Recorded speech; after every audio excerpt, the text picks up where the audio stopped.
Ya, hari ini kita akan mulai tentang bagaimana inti inti dasar dari si penyakit.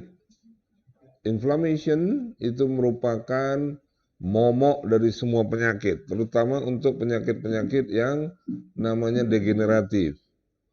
Ini yang harus kita pantau. Jadi misalnya penyakit apalah kita sebut degeneratif. Jangan lupakan inflamasinya.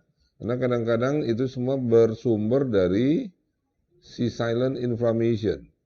Seperti sekarang penyakit-penyakit keganasan itu harus kita pikirkan inflamasinya dulu.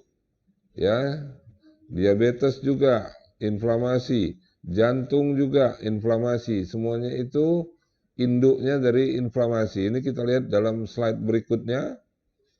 Ya, kalau kita lihat inflamasi itu ada dua. Ada yang sifatnya akut, ada yang sifatnya silent.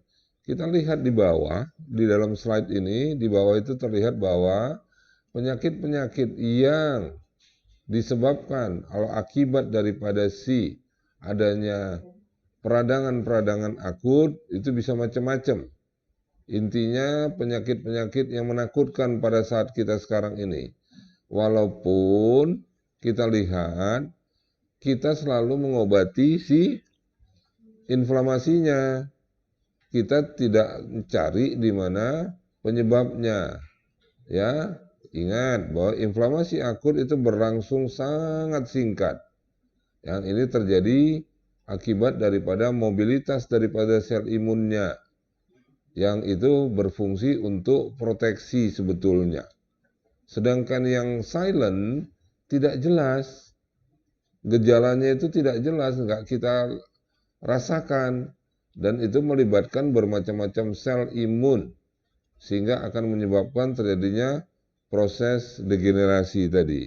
Itulah yang berlanjut sehingga akan menyebabkan munculnya penyakit-penyakit seperti yang kita lihat di bawah itu. Ya, berbagai macam juga penyakit yang disebabkan oleh adanya chronic inflammation. Lanjut. Jadi kalau kita lihat di sini, bagaimana peradangan tersebut akan menyebabkan penyakit-penyakit yang kronis.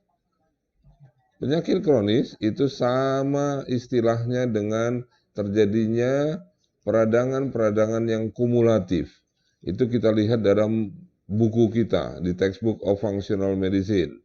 Ya, jadi kalau kita lihat di sini itu terjadinya disfungsi daripada sistem imun, menyebabkan terjadinya ketidakseimbangan secara sistemik, kemudian itu akan menyebabkan terjadinya kehilangan kontrol sistem pengaturan tubuh. Ini semuanya akan merusak si hostnya tadi. Akibat itu muncullah yang kita sebut patofisiologi daripada si penyakit-penyakit degeneratif.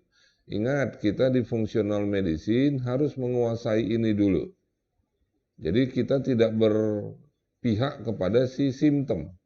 Tapi kita lihat dulu bagaimana patofisiologinya. Jadi kalau dulu kita belajar, selalu saya sampaikan, kita belajar dulu di internal lah, penyakit dalam misalnya. Kita punya bukunya itu, ya, textbooknya itu. Di situ kita lihat hanya patogenesi. Tapi kita lupa terhadap fisiogenesisnya gimana. Jadi itu selalu saya sampaikan, kita orang fungsional harus kuat di fisiologi dulu. Fisiologinya kuat sehingga kita tahu di mana kelemahannya, kekurangannya. Itulah baru kita bisa mendapatkan terjadinya si penyebab.